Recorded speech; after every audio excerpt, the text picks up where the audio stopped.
Last week, I gave my views on why there should be a Best Roguelike or Roguelike of the Year category at the Game Awards. And in that process, I realised we needed to right a wrong. So today, I'm tracking back to 2014 when the Game Awards began and crowning the best roguelike from the past 10 years, starting in 2014, tracking to 2024. I am JammyGiraffe, bringing you roguelike content on YouTube, Twitch, and everywhere else. Please hit that like and subscribe to support me and continue bringing roguelike content to you. And let me know in the comments what your roguelike of the year for 2025 is from this list. This is going to help me get ready for a video in December, so please put your votes down in the comments. But for now, let me start my run.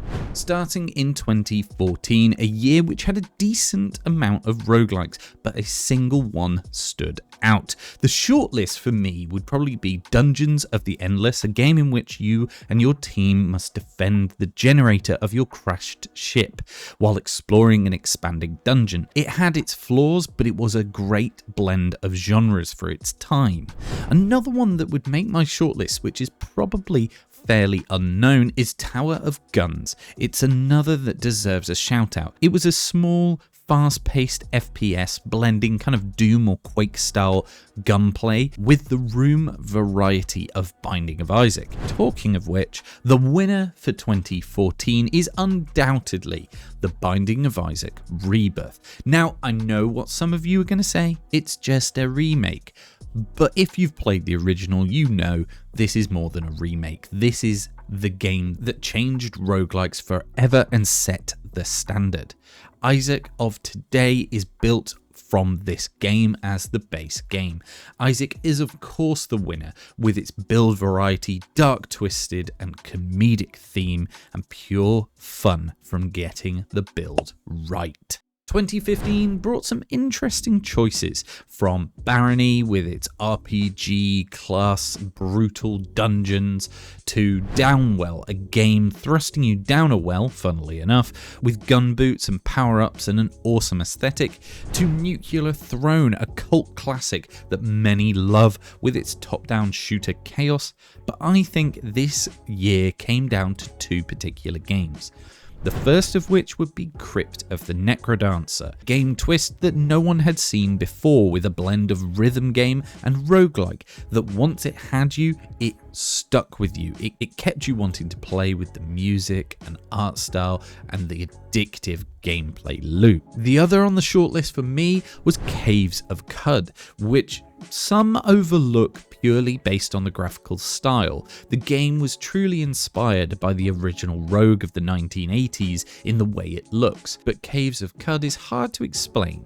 It's a science fantasy RPG full of stories and simulation, with each NPC and creature being simulated like the player. And while the roguelike part is only the classic mode, I feel Caves of Qud, for its uniqueness, would win in 2015, just slighting out Crypt of the Necrodancer.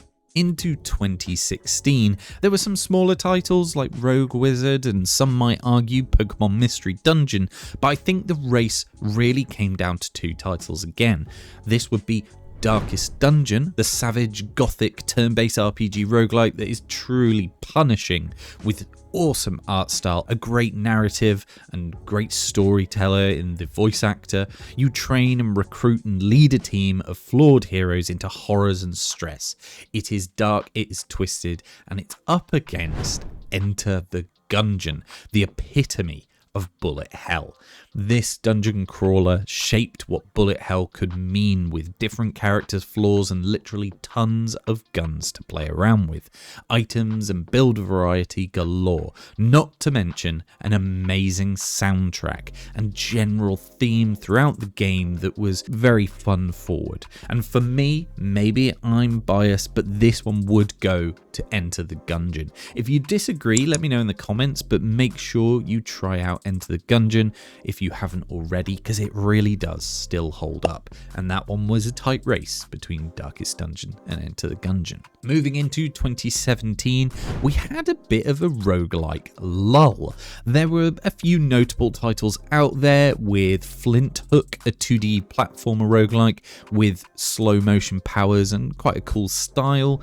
There was the original Everspace with fast-paced spaceship combat with a roguelike spin. You would shoot and craft and loot your way through a run. It was pretty glorious, to be fair. There was also Immortal Redneck, which, looking back, felt a little bit inspired by Tower of Guns, but it was set in an Egyptian-themed world where you're a frantic redneck shooting your way through dungeons with skill trees, permadeath, and 9 different classes. It was a great fun for what it was. But I think the two best of the year were potentially Crawl, a local multiplayer dungeon crawler with interesting art style where you fought enemies in each room and each other to try and score more. Each room, if you died, you became one of the monsters and could evolve your monster to take on the players around you. It was an absolutely mad experience. But for 2017, I think the winner is actually a massively overlooked top-down action shooter in Star of Providence that honestly just got so much right. Imagine playing Asteroids, but just in different rooms with way more variety. It was a chronically underrated roguelike and the winner for 2017 for me. In 2018, things got spicy with a true heavyweight of the genre, but those pipped to the post were the much-loved For the King, the strategic RPG blend of tabletop game and roguelike, Wizard of Legend, the action-packed roguelike with emphasis on precise movement and comboing the spells while crawling through the dungeon, and lastly, Into the Breach, a much-loved turn-based strategy roguelike piloting a squad of mechs and taking on the alien threat. This game had the perfect blend when it came to complexity and customization, which isn't surprising when it came from the minds of Faster Than Light. But with no doubt, 2018, the winner is of course Dead Cells, the roguelike heavyweight that brought Metroidvania-inspired action to the roguelike masses, exploring the sprawling castle with loads of weapons, enemies and bosses, secret Easter eggs to all sorts of games and pop culture. The game had it all. A truly worthy winner, but I can't wait for 2026 with the publisher's next game called Windblown. If you haven't played it already, go try it out. It's in early access. Moving on to 2019, another year that had a clear winner, but runners-up for me would be Children of Mortar, which felt a little bit like Wizards of Legend, with more of a roguelike story-driven RPG about a family of heroes called the Bergsons, trying to fight away corruption from the world. Then you had the comedic cult classic in Void Bastards, inspired by BioShock in a strategy action FPS shooter, trying to lead the prisoners through the derelict ship. It plays a little bit like old school Rogue Spear, where you plan your squad's route, what choices to take, what threats to fight, and what to avoid. It was a brilliant game that you need to check out if you are a fan of FPS roguelikes. Another nod to this year, and maybe a slightly lesser one, but one that captured my heart for a while, would be Dicey Dungeon, one of the first to bring dice instead of cards to the deck builder card battle roguelike genre, and it did it with some comedy, some surprising variety. But if you know anything about 2019 and roguelikes, you already know the winner here. It was never going to beat Slay the Spire, the roguelike deck builder, the card game that inspired so many games, with 4 characters and hundreds of cards and relics to customize and master along the way. This game, soon to have a sequel, will always be in the conversation for the Mount Rushmore of roguelikes. 2020 brought with it some big hitters in the roguelike world, while locking us all into lockdown, but the highlights for me would be Spelunky 2, which I'm not a huge fan of personally, however I know how beloved it is. The sequel to the original roguelike that was from 2013, the game platformer, almost puzzle style game in some circumstances, is loved by many, where you're searching for treasure on the moon this time. You also had Monster Train, an interesting spin on the deck builders we know, with the vertical train style. It was such a lovely fresh take. Set on a train to hell, you'll use tactical decision making to defend multiple vertical battlegrounds. Also in the year was Noita, never known how to pronounce that one, which was a magical action roguelike set in a world where every pixel is physically simulated. Fight, explore, melt, burn, freeze and evaporate your way through the procedurally generated world using spells you've created yourself. Then there was Risk of Rain 2, the third-person action multiplayer roguelike that is a blast with friends, taking relic inspiration from other games and with a dozen characters to play with. This is a much-loved roguelike that has quite the following and it still holds up. But no one should argue with 2020's best roguelike by a mile being Hades. Defy the god of the dead, Hades himself, as you hack and slash out of the underworld in this roguelike dungeon crawler from the creators of Bastion and Transistor. The game changed what it meant to be a roguelike. It showed that the genre can have deep story, great artwork, phenomenal voice acting, and brilliant and sharp gameplay all in the same game, not focusing down one route.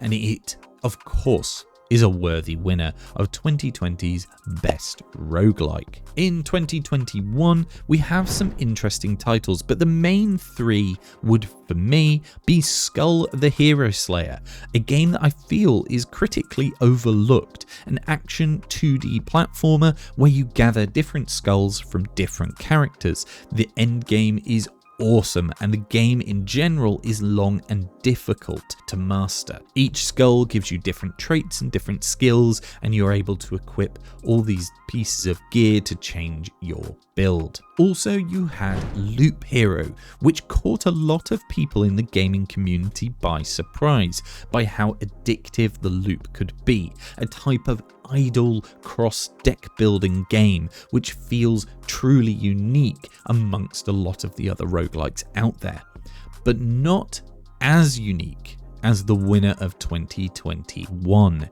Inscription, the inky black card-based odyssey that blends the deck-building roguelike and escape room-style puzzles and psychological horror into a blood-laced smoothie. If you haven't played this game, make sure you do. Every time you think you are drawing to a close, there is something else about to happen. A new game mode, a twist to what you've found, and I feel a worthy winner of the best roguelike for 2021. In 2022, we have three main roguelikes again to talk about. First up is Rogue Legacy 2, a Metroidvania-inspired 2D action platformer, where every death you leave a legacy in your lineage. A nice spin on why there is a roguelike loop, giving your ancestors more and more power. The game is so difficult to begin with because it has such a curve to how you need to play, but once you get to grips with what you need to truly be doing, this one shines through. I urge you to try Rogue Legacy 2. Another game that felt truly unique to the genre would be Cult of the Lamb, where you play as a lamb, funnily enough, leading a cult for good or evil, delving into the dungeons to gather resources and fight evil, coming back to tend to your flocks and needs in between runs. It's cute, unique and fantastic with a friend or family. This would be my personal winner for 2022's best roguelike. However, I feel like the votes would outdo me on this one. So I will crown Vampire Survivors as 2022's best roguelike of the year. Now, I understand why it swept the gaming community, and don't get me wrong, I do love this game. But with its dopamine-filled bullet hell loot explosions, characters galore, local co-op that won this so many awards, it does deserve its place in the sun. Or shade, it is a vampire after all. But for me, it just wasn't as fun as Cult of the Lamb, but I understand why it is important, because it introduced a whole new genre of its own with survivor-likes. It is worthy of the title. In 2023, we had another slower year for roguelikes. Let me know in the comments if there are any that deserve the win that maybe I missed, but my standouts would have been Cobalt Core, a sci-fi deck builder with deep new single axis spin on tactics games, where cards move your ship or attack or dodge missiles, line up your cannons and blast them out of the sky, then get to the bottom of the time loops before it's too late. There was also Wild Frost, another deck builder where you journey across frozen tundra, collecting cards strong enough to banish the eternal winter. Where this one felt great is how you could augment cards. It's clear though to see the impact that Slay the Spire had with so many deck builders that were getting in the spotlight. And while there were other games in 2023 like Dead Link, which was another great FPS, or For the King 2, I think the winner for 2023 is actually Brotato, the hilarious top-down arena shooter where you play as a potato, wielding up to 6 guns at a time to fight off hordes of aliens. Choose from a variety of traits and items to create unique builds and survive until help arrives. There was something crazily addictive, and as such, it would win the best roguelike for 2023 for me. Now, before I get into 2024, if you're still here, you clearly like roguelikes, hit that like and subscribe button to support me for more roguelike game content, and come check us out in the Discord where there's a lot of roguelike lovers looking to play games. The contenders for 2024's roguelike of the year, which didn't stand a chance against the winner though, were of course Raven's Watch, a criminally underrated game where you play as fallen heroes of old folktales and legends, and you're on the verge of a crucial battle against the nightmare invading and corrupting your world. The art style and action in a kind of MOBA style set of moves is an awesome feeling, and it felt fresh. The different characters had great variety, and you could play this multiplayer so that you could fight off the corruption together. One to go and check out and have a look at. Another that would have been on the shortlist is Halls of Torment, which is a Vampire Survivors inspired game where you slay hordes while you descend into the Halls of Torment, where the lords of the underworld await you. Treasures, magic trinkets, and a growing cast of heroes will grant you the power to vanquish these horrors from beyond.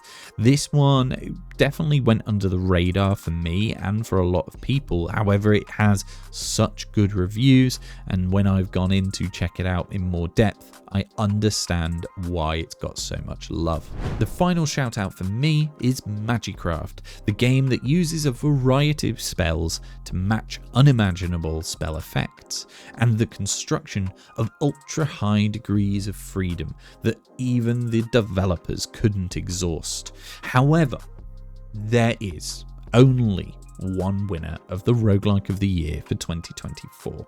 If you haven't guessed it by now, you definitely should have, and that is, of course, Balatro, which I adore. This game took the world by storm, or at least it felt like it. Already with so many collaborations and crossovers on all platforms, including mobile, this roguelike deck builder came up with something new, and my god, did they do it well. It is addictive, difficult and entertaining to get to that max satisfaction, and I cannot say enough good things about this game.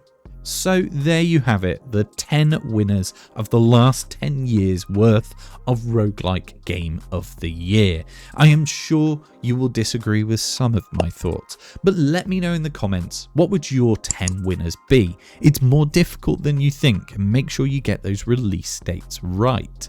But please hit that like and subscribe button as well to help me out. And a reminder, let me know what your roguelike of the year for 2025 is from this list. I will run a video in December showcasing the winner based on everybody's comments, votes and thoughts. I'll be back next week, most likely with some roguelike reviews and tips, but I have been JammyGiraffe, sending love and positivity as always. Good luck in your next run. Jammy out.